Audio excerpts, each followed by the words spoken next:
I like camping today, but it's a very small amount of time that I'm willing to sit and sleep in a tent and be dirty. I took 2 showers a day, one before work and one after work, every single day, all the time, and I couldn't figure out why I had to take those showers. It's because I had to shower at the swim pool when I was younger. I would go to church dirty because the swim pool didn't open until 12. I had to go to church dirty.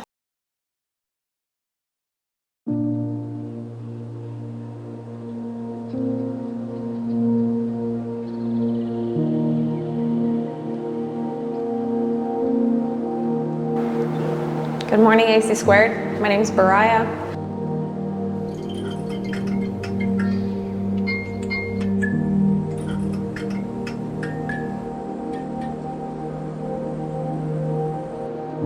And we're about ready to get kicked off with our homeless,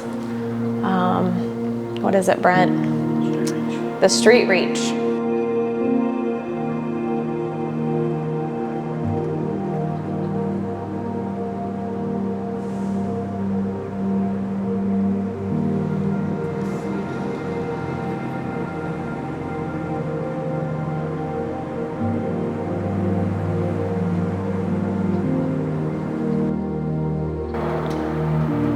I'm here to talk about being homeless because I grew up for 11 years not having a home, not having a room to call my own. My husband and I have been coming here for a year. I went to Heart of the City for about 6 months before they dissolved, and then God showed me Matt and Callan because Callan's a beast in the gym, and I finally worked up the courage to say hi to her, and here we are today. When I was 6 years old, my mother and I got kicked out of Section 8 housing. So we had Section 8 housing. We had 2 Rottweilers, and one died. And the story my aunt tells me is she buried the dead dog in the backyard, and that was not okay with the landlord, so he kicked us out with no notice. I cannot speak to the mental capacity of Sylvia Byerly. My grandmother said that she bore an alien. She has been unhappy for her entire life, very melancholy. You ask her about an experience, she's gonna tell you the bad part about it. We could have had a great day and she will pick out the 3 bad things that might have happened in that day and not remember any of the good. And maybe that's her personality. Maybe she has clinical depression that never went diagnosed. I have no idea. But whatever it was, she got married in her early 20s. She got pregnant, she aborted her husband's baby, and he divorced her.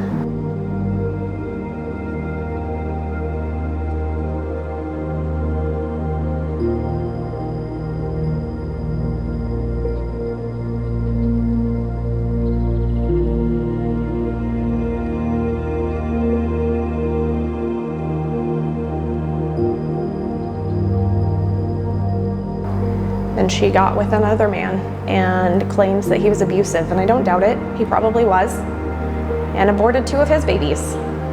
And then this lady ends up in Phoenix, Arizona at a dude ranch. She was a secretary, meets my dad, it's freezing cold, she's living in her car, he's got a camper, and she sleeps with him for a week, gets knocked up, and decides to keep me. And focused all of her attention on this tiny little being that she needed to love her. Michael moves to Colorado, Sylvia follows. Our car breaks down in Denver, maybe. I don't really trust anything that she says, but that's the story that I'm told. So we ended up in Fort Collins, Colorado before I was born, and that's where we stayed for my entire growing up years.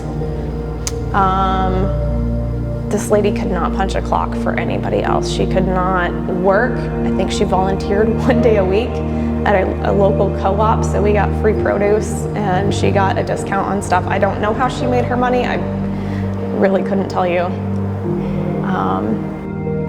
December 1st in Colorado in 1992, so I was 6 years old.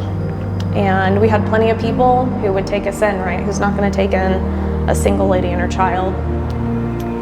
But I spent the next 11 years living in my car.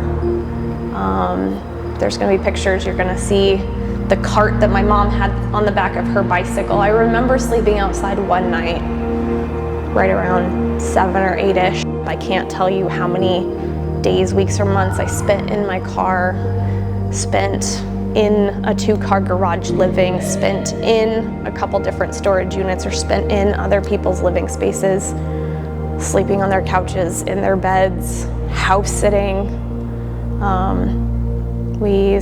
I started working when I was 12. But that was real life. Brent and I have talked about being homeless, right? He talks about living in a trash can. I feel like I lived in a trash can, but I didn't get to that point as an adult. I was brought to it as a child, and that was my life. I didn't know any better. Like kids who don't receive love from their parents, I didn't receive shelter in a traditional sense. There's a roof over my head. There was sometimes stars in the skies over my head.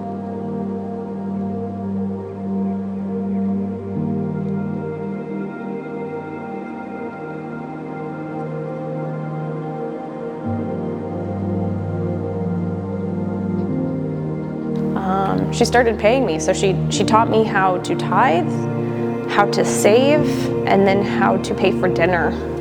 So I paid for our dinners when I was like 13. No idea what she did with her money. Just living through and surviving those moments. It was a lot of crying at night. It was a lot of pleasing my mother. I've learned a lot about personality, about my personality in the last 2 years. And I forgot my needs to meet hers for my entire life. I can't tell you how much shame and embarrassment I felt as a child being taken along this journey from this lady who's just certifiably nuts and couldn't take care of her own kid.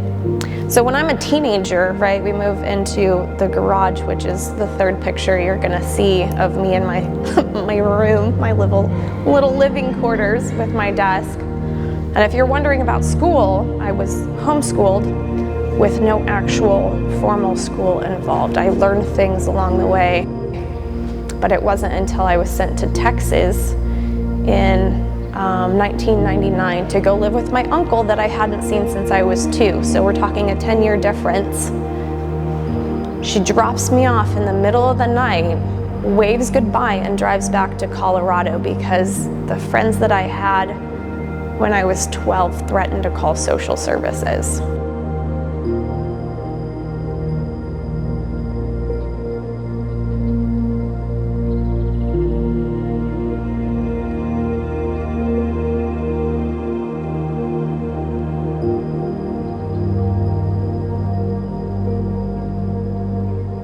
My teacher, Miss Mullen, got me caught up from a 4th grade to a 6th grade level until my mom came back 4 months later and took me back to Colorado. And by that time, I'd probably gained 20-25 pounds, eating Texas food and also eating my stress and shame and not understanding what was going on in my living space.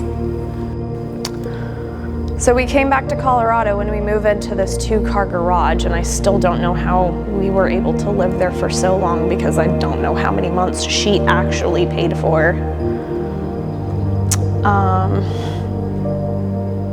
And I hated the smell of kerosene for a long time. I don't know if you've ever smelled old pee in a toilet or in a bucket, but that's what I got to use most of the time. And I just can't. I can now, but it was really hard to be around any of that stuff for a very long time. I didn't want any part of it. I don't want to be better than people. I don't want to think that I'm better than people. And it took me so long to get to a point where I could fully live out the expression of my faith and own that as my faith and still love everybody just the way that they were. And that's where I started to walk away. I graduated high school, also amazing. Not of Sylvia's doing. It's God's doing. At least in my life, that's what I believe. There's a lot of things that He has laid forth in my life, places He's put me, and people He's put in my path. Are you one of those people for somebody else?